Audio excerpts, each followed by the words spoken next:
buenas noches, bienvenidos como cada viernes a Iglesia en Galicia. Como siempre intentaremos acercarles la actualidad y la realidad de las diócesis gallegas. Comenzamos adelantando en nuestro sumario los temas del programa de hoy.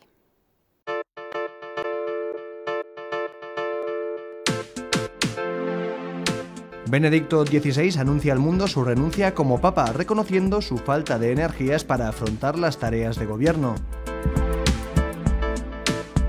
Los obispos gallegos agradecen a Benedicto XVI su trabajo al frente de la Iglesia Católica y destacan su aportación doctrinal a la Iglesia.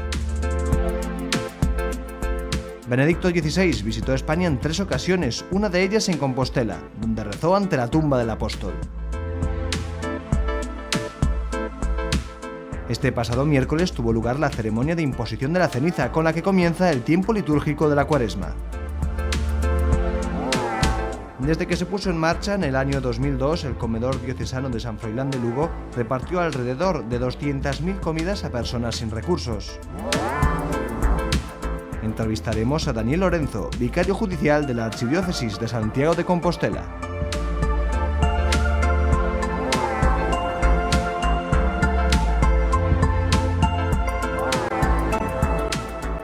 Manuel Blanco en su editorial habla de Benedicto XVI como no podía ser de otra manera.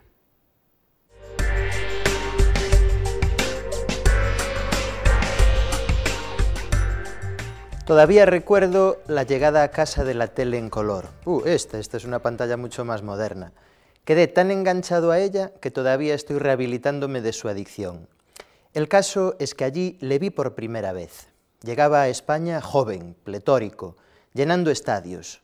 Era Juan Pablo II, en el año de Naranjito 82. Fui creciendo al lado del Papa viajero. Él ha estado conmigo más que ningún otro por el momento. Entregó hasta la última gota de su esfuerzo vital.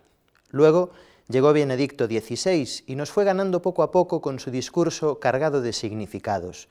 Se explicaba muy bien, daba gusto leerlo, aún ahora, tal vez el Papa al que mejor he entendido. Tras su elección le vimos dar la batalla por Jesucristo con su rostro sabio y sembrador de paz. Procuró tender lazos de fraternidad allí por donde ha pasado y defender la nobleza de la fe hasta sus últimas consecuencias.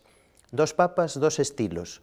Si les digo la verdad, estoy encantado de no formar parte de una institución robótica donde todos sus miembros desempeñen las tareas de un modo clónico, frío, automático. Dios nos ha dotado a cada uno y a cada una con plena libertad y conciencia para escuchar su voluntad. Y quien más, quien menos, procuramos llevarla a cabo en la medida de nuestras posibilidades. La imagen más cercana, físicamente, de Benedicto XVI se desarrolló en estas tierras, en Santiago de Compostela. En un momento dado le colaron una esclavina jacobea y se la puso sobre los hombros como un peregrino más. Sus ojos de lince entablaban fácil y humilde conversación como quien quiere aprender. Llegue desde aquí nuestro cariño agradecido por su ministerio y por el bien que ha hecho a la Iglesia. Nosotros también recordamos con muchísimo cariño esa visita de nuestro Papa a esta tierra. Benedicto XVI sorprendía al mundo con el anuncio de su renuncia como Papa. Afirma que para continuar gobernando la Iglesia es necesario un vigor tanto de cuerpo como de espíritu, una fuerza de la que se ha visto privado en los últimos meses. El 28 de febrero a las 8 de la tarde, hora de Roma, el Papa dejará de ser Papa. Comenzará el periodo de sede vacante y en un plazo máximo de 20 días, los cardenales se reunirán en cónclave para elegir a un nuevo Papa. En el comunicado que el Papa ha leído en latín a los cardenales, les explica que para gobernar la sede de Pedro y anunciar el Evangelio es necesario también el vigor tanto del cuerpo como del espíritu, vigor que en los últimos meses ha disminuido en mí de tal forma que he de reconocer mi incapacidad para ejercer bien el ministerio que me fue encomendado. Esta es una situación muy extraña en la Iglesia Católica, que solo se dio antes en 3 ocasiones, con Celestino V, con Clemente I y con Gregorio XII. A las 8 de la tarde del último día de febrero, todos los cargos del Vaticano, excepto el camarlengo, el penitenciario y el vicario de Roma, quedarán vacantes a la espera de la nueva Fumata Bianca, en la que será elegido el Papa que canonice a los nuevos santos el 12 de mayo, acuda a las JMJ de Brasil y conduzca a la Iglesia en la travesía de este año de la fe.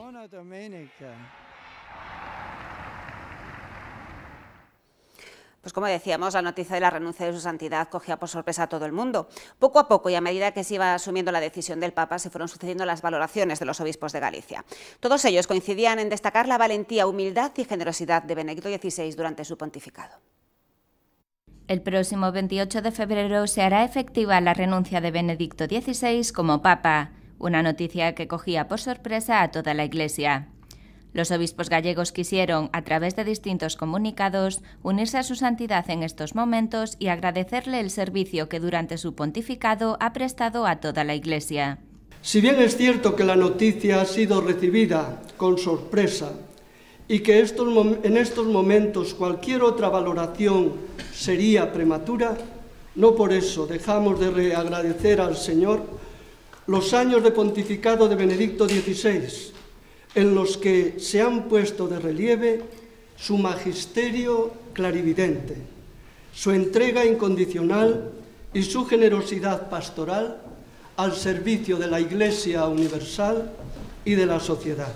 El obispo de Tui Vigo, Monseñor Quinteiro, manifestaba que la explicación de la decisión de Benedicto XVI solo podía encontrarse en la profunda lucidez y fidelísima responsabilidad con la que el Papa había asumido desde el principio su condición de trabajador en la viña del Señor. Su servicio a la Iglesia, decía Monseñor Quinteiro, se ha reflejado en un amplísimo y profundo magisterio que ha contribuido a esclarecer la relación entre fe y razón, a ahondar en la comprensión del misterio de la Iglesia y del hombre y para dar un impulso decisivo a la recepción eclesial del Concilio Vaticano II. En el mismo sentido se manifestaba el obispo de Mondoñedo Ferrol, Monseñor Sánchez Monje, que quiso agradecerle a su santidad, en su nombre y en el de todos sus diocesanos, el trabajo y las enseñanzas recibidas de él a lo largo de estos años. Y nos animaba a todos en estos momentos a orar por la salud de Benedicto XVI y por la nueva etapa que ahora se abre en su vida. Monseñor Leonardo Lemos también valoró la renuncia del Papa y aprovechó para poner en valor su legado. No solamente sus encíclicas, sino también sus mensajes, sus homilías y sus exhortaciones. Así como esos pequeños mensajes en los momentos del Ángelus. A través de ese magisterio suyo, tenemos que decir que el Papa Benedicto XVI en poco tiempo ha construido mucha iglesia, una iglesia viva. Siendo un exquisito y fino intelectual, ha sabido acercarse a nuestro pueblo sencillo a través de la palabra, como expresión de la verdad. Por su parte, el obispo de Lugo, Monseñor Alfonso Carrasco, quiso afirmar nuestra permanencia de unidad con el sucesor de Pedro en el ejercicio de su ministerio, asumiendo así, con obediencia filial, la decisión de su renuncia, a la vez que expresaba el más profundo agradecimiento a la persona de Benedicto XVI por las muchas riquezas que hemos recibido por su mano de nuestro Señor. Juan Pablo II fue el primer papa que salió del Vaticano para recorrer el mundo entero.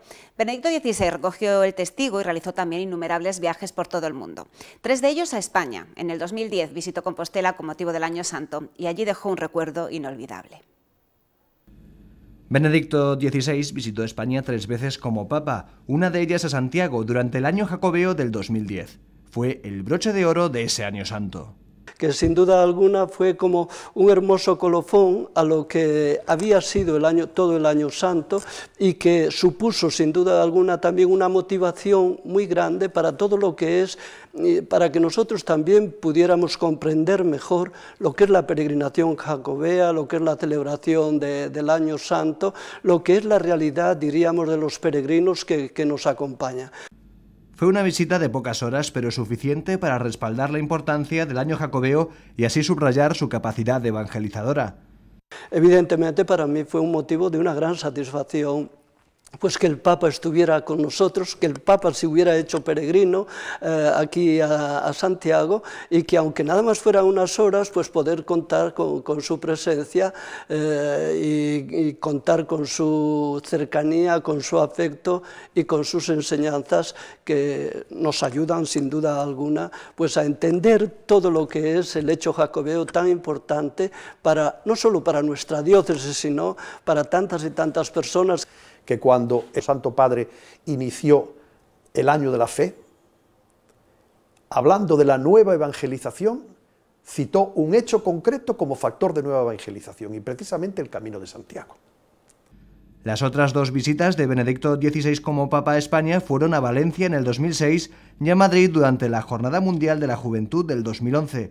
Como cardenal ya había visitado nuestro país en 6 ocasiones. En todas ellas quedó patente el espíritu eminentemente catequizador que caracterizó a este papa, considerado uno de los teólogos más importantes del siglo XX. Sin embargo, resulta obvio que su personalidad es totalmente opuesta o complementaria a la de su predecesor, Juan Pablo II. Benedicto XVI, uno tiene la impresión de que es más de distancia corta. Es decir, le ves y estás a su lado y tienes la impresión de que él no tiene otra cosa que hacer que hablar contigo. Juan Pablo II era más de distancia larga. Era de eso que se ha dicho, a veces de una forma un poco despectiva, y yo creo que no es, era de multitudes. Se crecía con las multitudes. Esa capacidad de electrizar que él tenía, tengo la impresión de que Benedicto XVI no la tiene. Es más pausado, es otro estilo. En ambos casos, los dos son gente cuya cercanía impacta enormemente. No sé si por el hálito o por el hálito no, si por la majestas en el sentido tradicional del cargo o por la propia personalidad. Creo más bien que por lo segundo.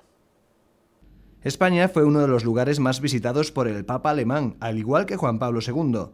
Desde Santiago, además, los dos papas impregnaron sus discursos con un eminente carácter europeísta. Desde Santiago pidieron al apóstol y a todos los europeos por su retorno a la cristiandad.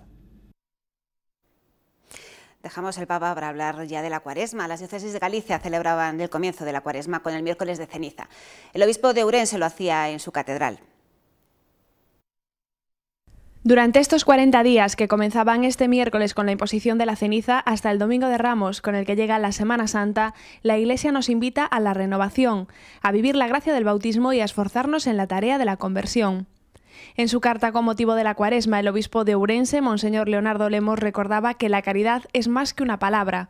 Por eso, en este tiempo de preparación para la Pascua, se nos invita a cuidar esas prácticas de siempre, oración, ayuno y limosna, fortaleciendo así nuestra fe. Pero resulta fundamental también, tal y como destaca Monseñor Lemos, que esa fe se concrete en obras, porque la fe sin obras no es una fe viva. Por este motivo nos pedía el obispo de Ourense un esfuerzo en este tiempo de Cuaresma por ser más coherentes en nuestra vida para que todos crean. Desde que se puso en marcha en el año 2002, el comedor diocesano San Froilán de Lugo repartió alrededor de 200.000 comidas a personas sin techo, familias sin recursos y, en general, a cualquiera que lo necesite. Llevado por las Hijas de la Caridad de San Vicente de Paúl, este comedor lleva 10 años cumpliendo una importantísima labor a favor de los más necesitados. El comedor diocesano San Froilán empezó su actividad el 2 de diciembre del 2002 en los locales del antiguo seminario diocesano de Lugo. Fue una iniciativa surgida a raíz del año jubilar 2000 a propuesta del obispo de Lugo en aquel momento, Fray José Gómez González. La Iglesia de Lugo es consciente de las necesidades reales que nos rodean y responde a ellas con generosidad y solidaridad. Como existía un número considerable de personas que vivían en condiciones límite y que dependían de la ayuda de otros para poder alimentarse diariamente, la comunidad diocesana asumió este ambicioso proyecto. La actividad del comedor San Froilán fue asumida desde sus comienzos por la comunidad de las Hijas de la Caridad de San Vicente de Paúl. Las hermanas están asistidas por la inestimable ayuda de una veintena de voluntarios que reparten las comidas a diario. El comedor San Froilán reparte comidas todos los días del año, cuyo coste se reparte entre las parroquias La Cáritas Diocesana de Lugo y los donativos y aportaciones particulares. Además, este comedor cuenta con la colaboración de empresas que ayudan de forma absolutamente desinteresada. Desde que comenzó a funcionar, todos los implicados en la labor del comedor San Froilán pretenden paliar en lo posible las necesidades de estas personas, teniendo siempre en cuenta el principio de no ayudar por caridad, sino por justicia.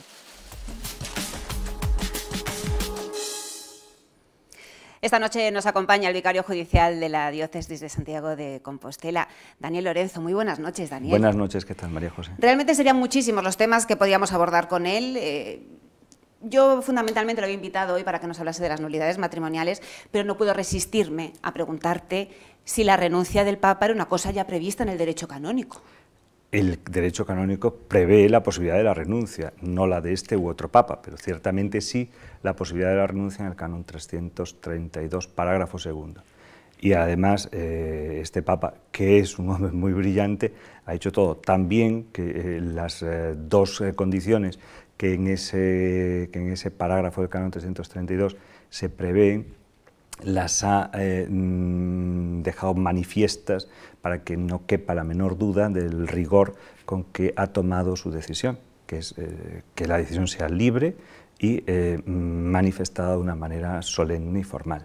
Esas dos condiciones se han dado perfectamente y cierto que es algo previsto por el derecho, con independencia de que se haya utilizado más o menos, y en este caso prácticamente en tiempo moderno no se había utilizado esa posibilidad. No sé si te pilló también por sorpresa a ti. Vamos a ver, naturalmente que eso pilla por sorpresa, pero porque uno no puede imaginar algo que no tenemos un precedente próximo, no es fácil calcular. Es razonable que en tales circunstancias pues el Papa renuncie, no tenemos precedente próximo. Ciertamente la condición intelectual, la honestidad intelectual y el modo de plantear su servicio a la Iglesia por parte de Benedicto XVI, y ya recordando cuando era cardenal Ratzinger, yo estos días recordaba que en los medios de comunicación habíamos podido leer ya en los últimos tiempos del pontificado de Juan Pablo II cómo se insinuaba la intención que tenía el cardenal entonces Joseph Ratzinger de dejar la Congregación para la Doctrina de la Fe.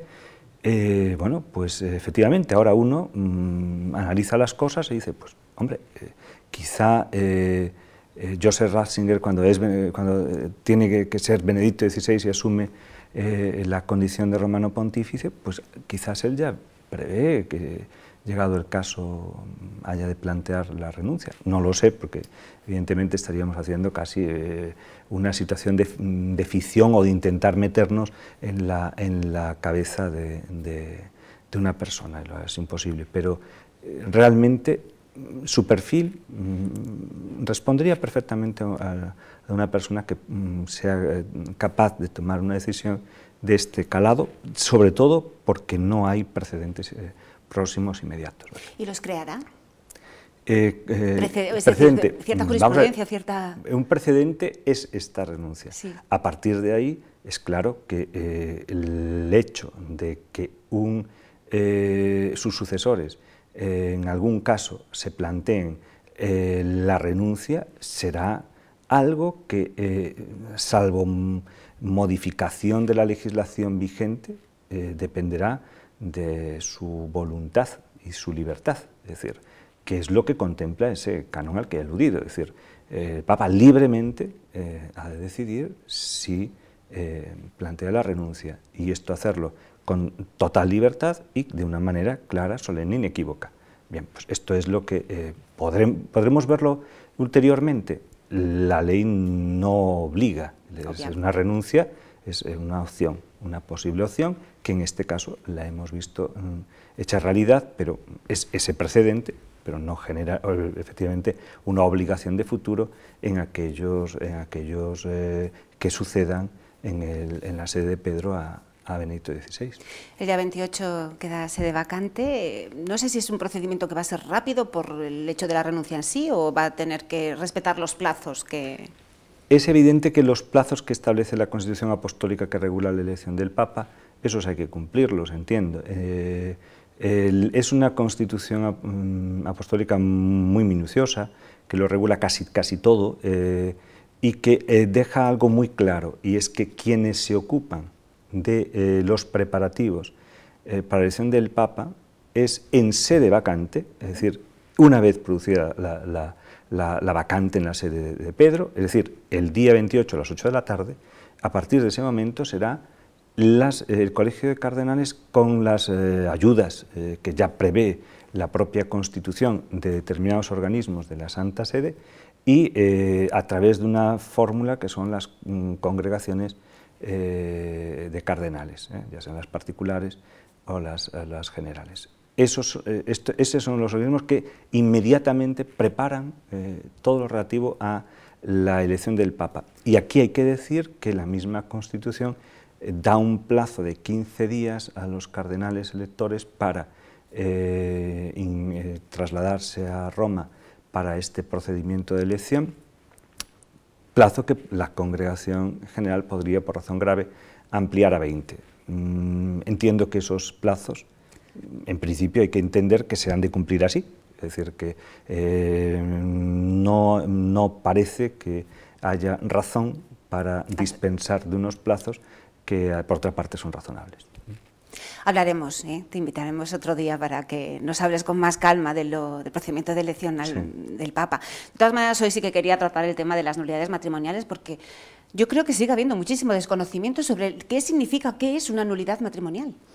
Hay mucho desconocimiento, hay que advertir que el desconocimiento es también dentro de la Iglesia, porque muchas veces nos referimos al desconocimiento acerca de las nulidades matrimoniales hacia afuera, o sea, fuera de la Iglesia no se conoce, y cuando se alude a lo relativo a las nulidades matrimoniales, a las causas matrimoniales, es siempre desde la perspectiva de lo escandaloso o de lo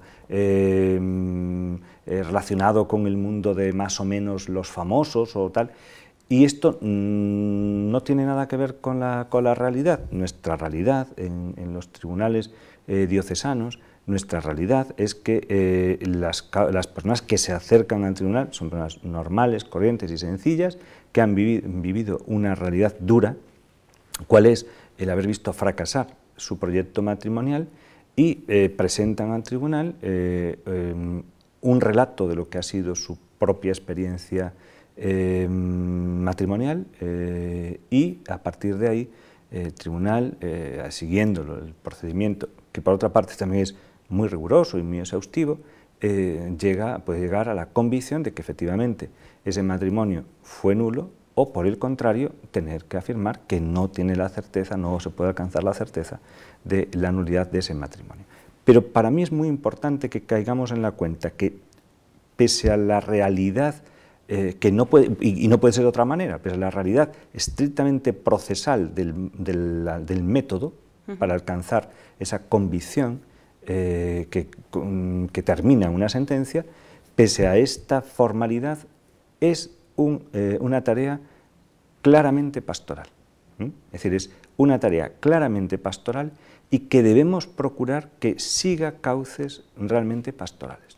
Por tanto, que los agentes de pastoral, todos aquellos que tengan que ver con el ámbito de la pastoral familiar, sean los principales mediadores que acerquen a los fieles al tribunal, de forma que el tribunal no se vea como algo extraño y distinto de la común acción pastoral de la Iglesia, como Cáritas, como la catequesis parroquial, como la Cancillería que resuelve asuntos en la curia, como cualquier vicaría general o territorial que se ocupa de otros asuntos, y que eso parece que se entiende muy fácilmente como pastoral, y en cuanto uno alude a las causas de nulidad parece que estamos ante un mundo complejo, difícil, casi extraño y abstruso, porque es cosa de jueces.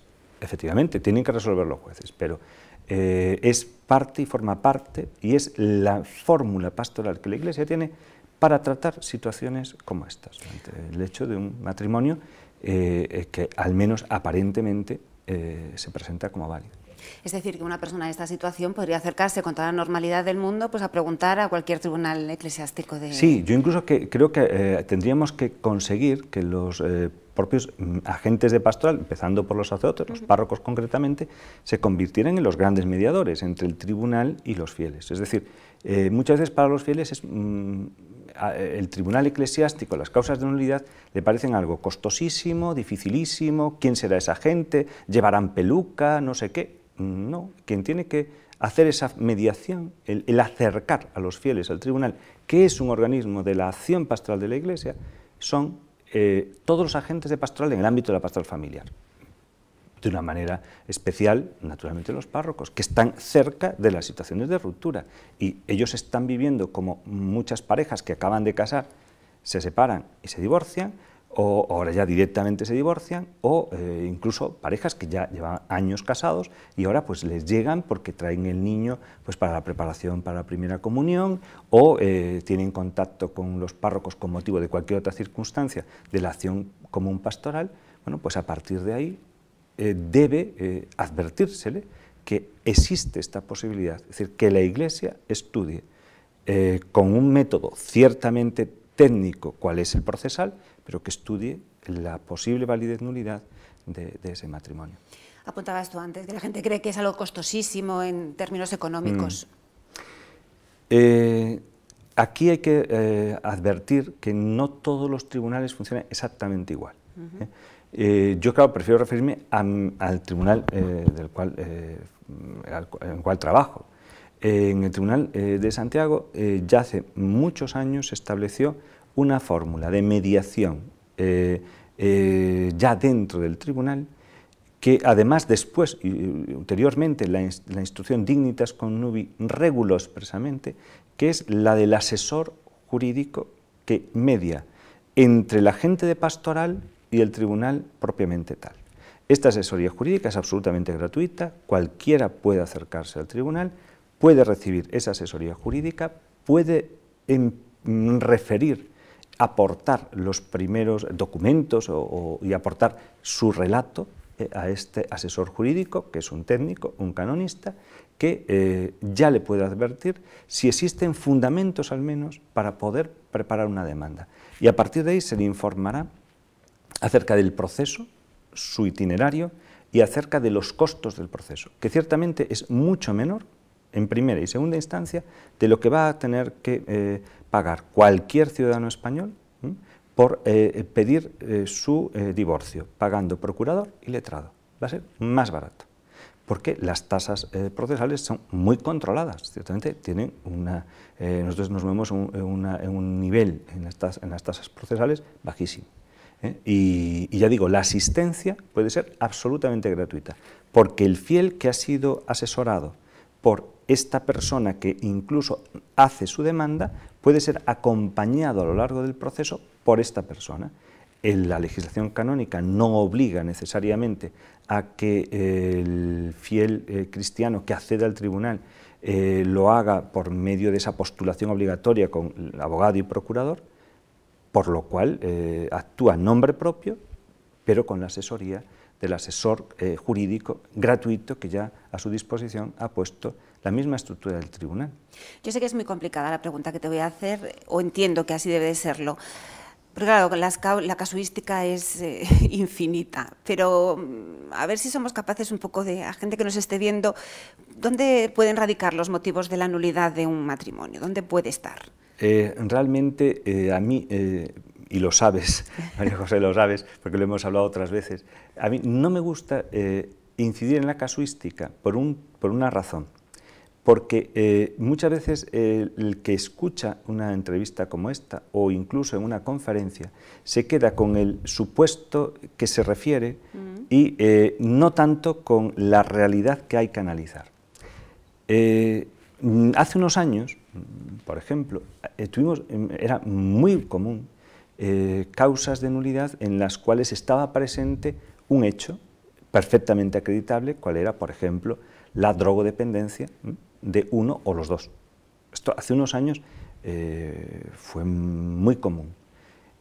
Evidentemente, en esas circunstancias y ante ese hecho cierto, perfectamente acreditable, con consecuencias notables en el ámbito de la vida conyugal, acreditados todas esas circunstancias, es decir, la existencia de esta dependencia y las consecuencias que originaban la vida conyugal, la nulidad vendría por uno de los capítulos del canon 1095, pero el hecho detonante vendría a ser el que viene dado por esa circunstancia, la drogodependencia. Pero podríamos irnos a cantidad de otros supuestos, que muchas veces es difícil referirlo desde una perspectiva genérica y es muy plástico cuando uno alude a un caso, dice, un supuesto donde se han dado estas circunstancias. Hoy, además, tenemos una realidad y es el nivel de maduración en lo afectivo de los jóvenes. Es decir, es claro que hay unos procesos en ese camino de la madurez afectiva, hay unos procesos que fácilmente se encuentran, en muchos casos, detenidos o muy ralentizados. Y se llega al compromiso matrimonial sin las mínimas condiciones para afrontarlo. También es verdad que vemos en ocasiones el que quien se ha comprometido conyugalmente, porque lo dice, decir, sí, yo quiero, y quiero los hijos, y quiero a esta mujer para toda la vida, y no sé qué. Sin embargo, internamente no tiene esa voluntad. Es decir, hay claramente una exclusión de un bien esencial, hay muchos más supuestos de error de lo que puede parecer, ciertamente con una regulación, a mi parecer, manifiestamente mejorable de la norma canónica que lo regula, pero nos encontramos también con supuestos de este estilo. Y bueno, insisto, para mí lo fundamental es que cuando un fiel cristiano ha vivido esa experiencia, que es dura, traumática, difícil, no voy a decir que sea nada sencillo acercarse al tribunal, porque hay que llegar al tribunal con la disposición de abrir realmente la historia de uno a un extraño. Por eso digo que esto también nosotros tenemos que vivirlo y trabajarlo desde una perspectiva muy pastoral. En ese sentido, es verdad, muy sacerdotal, aunque pudiese haber jueces laicos, como los hay en algunos países, ¿no? Pero realmente con esa actitud muy sacerdotal, porque uno se va a encontrar con la persona que tiene su alma profundamente herida.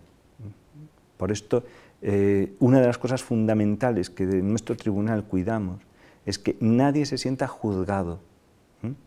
Nosotros tenemos que ejercer una función jurisdiccional, pero que nadie se sienta juzgado, al menos moralmente juzgado. Esto es muy importante. Qué pena que se nos vaya el tiempo, Daniel, porque podríamos estar hablando de muchísimos otros aspectos de las nulidades también muy importantes. Sí. Nos quedamos con eso, que la gente no tenga miedo a acercarse a los tribunales eclesiásticos, a preguntar, a asesorarse y eso. Te emplazo a otra vez, no me puedes decir que no. Cuando queráis. Nosotros nos quedamos ahora con nuestra agenda.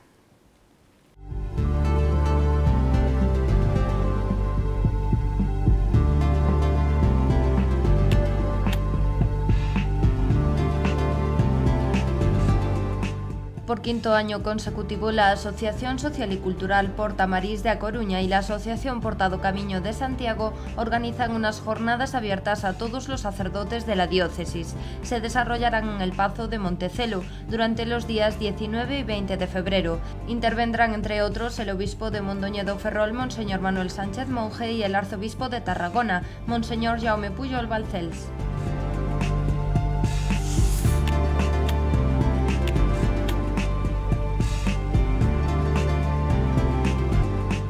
La Delegación de Apostolado Seglar organiza una tanda de ejercicios espirituales para laicos en el monasterio de Sobrado dos Monxes entre los días 22 y 24 de febrero.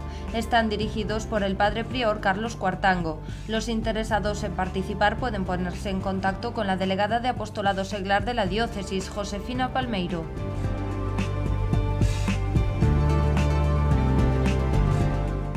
El sábado 23 de febrero serán ordenados presbíteros Daniel Gil y Alberto Riádigos. La ceremonia tendrá lugar en la Catedral de Lugo a las 5:30 de la tarde y estará presidida por el obispo de la diócesis, Monseñor Alfonso Carrasco.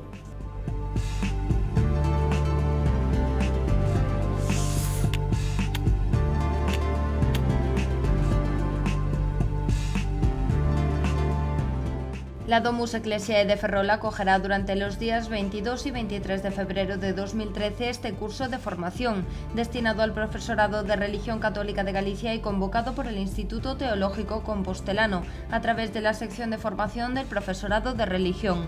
Las conferencias principales serán impartidas por el excelentísimo y reverendísimo señor obispo de Mondoñedo Ferrol y el vicario general, el ilustrísimo señor don Antonio Rodríguez Basanta. Se ofertan 120 plazas, cuyo criterio estará regido por riguroso orden de anotación hasta cubrir el máximo de las mismas.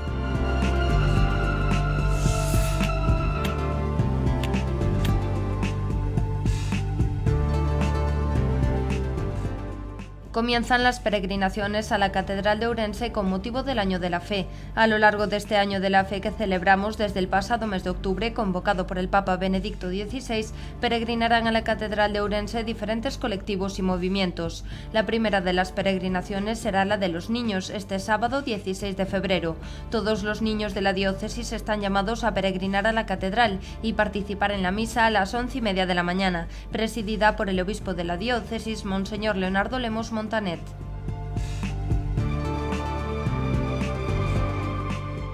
Del 17 al 22 de febrero se celebrará una nueva tanda de ejercicios espirituales para sacerdotes en la Casa de Ejercicios de Ourense. Estarán dirigidos por el sacerdote de la diócesis de Toledo, José Anaya Serrano.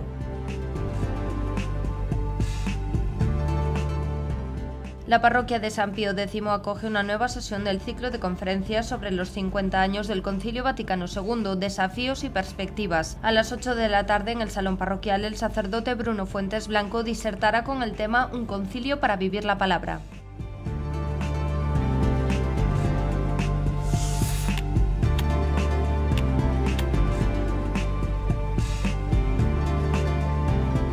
Del 15 al 17 de febrero se celebrarán ejercicios espirituales organizados por la Pastoral Universitaria en el Monasterio de Santa María de Sobrado. El tema elegido es el camino de la fe, más en los hechos que en las palabras. Los interesados en participar deben inscribirse antes del 11 de febrero.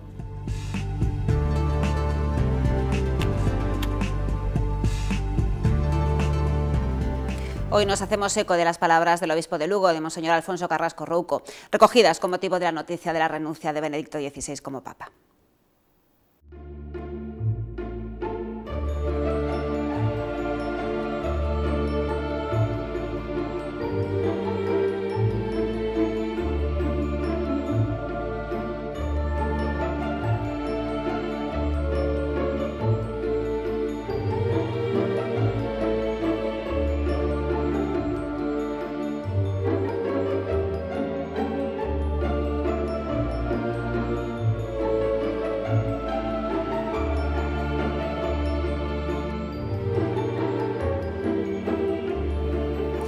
Pues hasta aquí nuestro tiempo. Ha sido un verdadero placer compartirlo con todos ustedes porque son nuestra mejor compañía. Todo este equipo volverá el próximo viernes para seguir ofreciéndoles la actualidad de la Iglesia en Galicia. Aquí les estamos esperando, no nos fallen.